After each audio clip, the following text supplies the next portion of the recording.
Manchester City 2022-2023.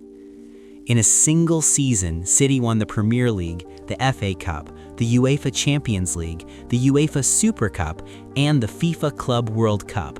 5 titles in a calendar year, a feat unprecedented among English clubs and achieved by only a handful of sides across European football's entire history.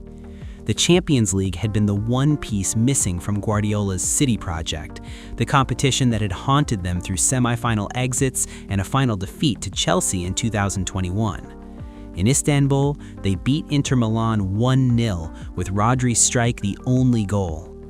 Erling Haaland scored 52 goals across all competitions in his debut season. Phil Foden contributed throughout. The squad had depth in every position and belief in every system. What made it remarkable was that across 5 different competitions with 5 different formats and pressures, City found a way to win each one. Arsenal 2003-2004. This was the invincible season, and it still stands alone in Premier League history. 49 unbeaten league games across 2 seasons, with the 2003-2004 campaign producing 26 wins and 12 draws from 38 matches. Thierry Henry was electric, Patrick Vieira commanded every midfield battle, and Arsene Wenger had assembled a side that balanced artistry with steel. They were simply better than everyone else, consistently, for an entire year. Chelsea 2004-2005. Jose Mourinho arrived at Stamford Bridge that summer calling himself the special one, and by May he had backed it up completely. Chelsea won the league with 95 points, a record at the time, and conceded only 15 goals in 38 games. John Terry and Ricardo Carvalho formed the most disciplined defensive partnership the Premier League had seen in years. Frank Lampard scored 13 league goals from midfield. Roman Abramovich had spent heavily, but Mourinho was the one who turned spending into structure. Manchester United 2007-2008. This was the season Ferguson's project reached its second great peak. United won the Premier League title with 87 points, then beat Chelsea in the Champions League final, becoming European champions for the first time since 1999. Cristiano Ronaldo was the best player in the world that year, scoring 31 league goals from the right wing and winning the Ballon d'Or. The Moscow final against Chelsea went to extra time and then penalties. Ferguson stood in the rain on the touchline and allowed himself a moment that felt earned across an entire career. Liverpool 2019-2020.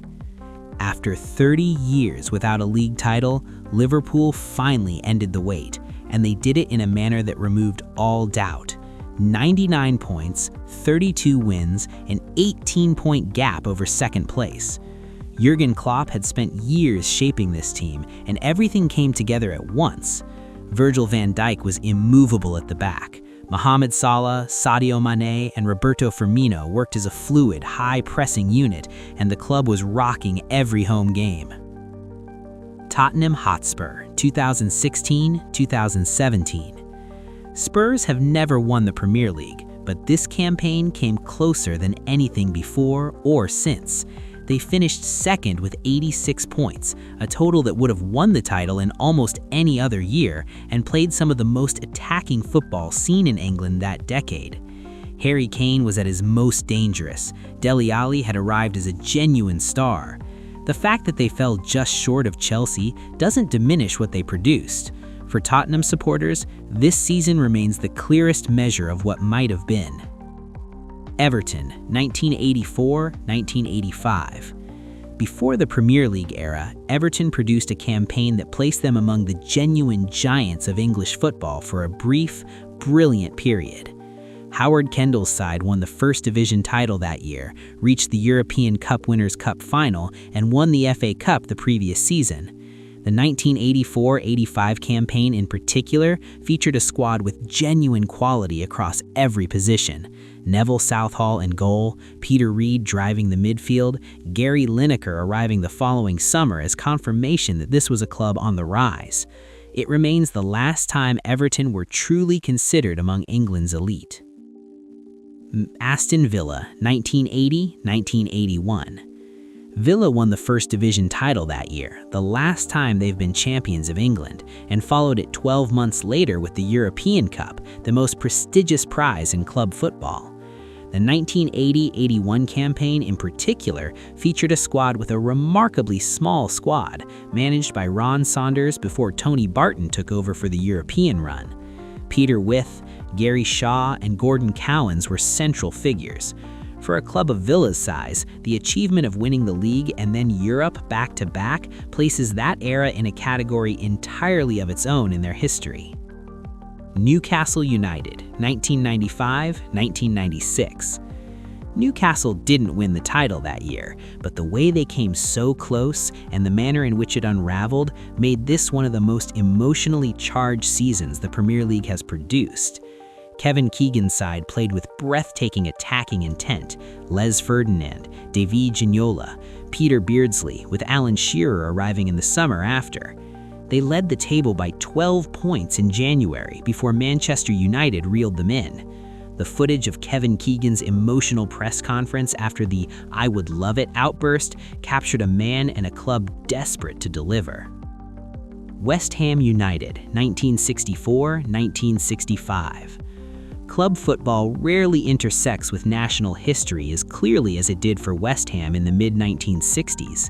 In 1965, they won the European Cup Winners' Cup final, and the following summer, Bobby Moore, Geoff Hurst, and Martin Peters, all West Ham players, were central to England's 1966 World Cup. The 1964-65 European campaign was the peak of a golden generation at Upton Park. Ron Greenwood had built a technically sophisticated side that played football with intelligence and style. No subsequent West Ham era has matched that concentration of talent or produced anything close to that level of impact on the broader game. Nottingham Forest, 1977-1978. Brian Clough took a recently promoted club and won the First Division title at the first attempt, then backed it up by winning the European Cup in 1979 and again in 1980. The 1977-78 season was the foundation of all of it. Forest went up from the second division in 1977 and immediately won the league, something that has never been done before or since in the top tier of English football. What followed over the next 3 years is considered by many football historians to be the greatest sustained achievement any English club has ever produced relative to their resources. Wolverhampton Wanderers, 2019-2020. Nuno Espirito Santo had already delivered promotion and a 7th place finish in their first season back in the Premier League, but 2019-2020 pushed the club further than they had been in decades. They finished 7th again, but the Europa League run that accompanied it was the real story. Wolves reached the quarter-finals, beating Olympiacos and Espanyol along the way, playing Thursday-Sunday football for months without the squad depth that the competition's bigger clubs could rely on. Raúl Jiménez was exceptional throughout. Adama Traoré caused problems for every defense he faced, and Ruben Neves controlled games from deep with a composure that belonged at a higher level. It was the furthest Wolves had gone in European competition in over 40 years. Crystal Palace, 2024-2025. For 164 years, Crystal Palace had never won a major trophy. Oliver Glasner changed that. Eberezer Eze scored a clinical first-half finish against Manchester City at Wembley. Dean Henderson saved a penalty, and Palace held on to win the FA Cup 1-0, the first major honor in the club's entire existence. It was built on defensive courage, tactical intelligence, and a moment of individual brilliance from a player once rejected by 3 London clubs. Weeks later, they beat Liverpool on penalties to win the Community Shield, a season that rewrote everything Palace supporters thought was possible. Brighton and Hove Albion, 2022-2023. Under Roberto De Zerbi, Brighton produced football that drew genuine admiration from managers and analysts across Europe. They finished 6th, qualified for European football for the first time in their history, and did it with a possession-based, positionally intelligent style that looked nothing like you'd expect from a newly established Premier League club. Moises Caicedo and Alexandre McAllister were outstanding before both moved on for significant fees that summer. Brentford, 2021-2022. Promoted through the playoffs for the first time in their history, Brentford's debut Premier League season was everything a neutral could hope for. They finished 13th, won 13 games, and beat Arsenal twice, once in their opening fixture at the new community stadium. Ivan Toney led the line with confidence and quality. Thomas Frank had built a squad that knew exactly how it wanted to play, and the data-driven approach the club had developed in the championship translated smoothly to the top flight. Burnley 2015-16. Promoted the previous season and immediately relegated, Burnley came straight back up under Sean Dyche and spent the next several years consolidating in the Premier League in a manner that confounded the expectations placed on a club of their size and budget. The 2015-16 championship-winning campaign was where the foundation was properly laid. What followed, European qualification in 2018 and consistent top-flight stability, all traces back to the mentality that season established. Fulham 2021-22. Relegated in 2020-21 after a single Premier League season, Fulham returned to the Championship and produced one of the most dominant second-tier campaigns the English game has seen in years. They won the championship with 90 points, scoring 106 goals, with Alexander Mitrovic breaking the divisional scoring record with 43 goals in a single season. Marco Silva had rebuilt the squad with a clear attacking identity, and every part of the team contributed to the momentum. AFC Bournemouth 2022-23. Bournemouth had been relegated the previous season after 2 years in the Premier League, and many assumed their return to the top flight in 2022 would follow the familiar pattern, a season of struggle followed by another drop. Instead, under Gary O'Neill, who took over in difficult circumstances midway through the campaign, they finished 15th and secured safety with a degree of comfort that few had predicted. For a club from a coastal town with a stadium that holds just over 11,000 people, the smallest in the Premier League, simply being there and holding their own carried a significance that the table position alone didn't fully capture. Sunderland 1972-73. Sunderland arrived at Wembley for the FA Cup final as a second division club facing Leeds United, one of the finest sides in Europe at the time under Don Revie. Nobody gave them a realistic chance. Bob Stokoe had been appointed manager only months earlier and found a group of players who believed in each other more than the outside world believed in them. Ian Porterfield scored the only goal.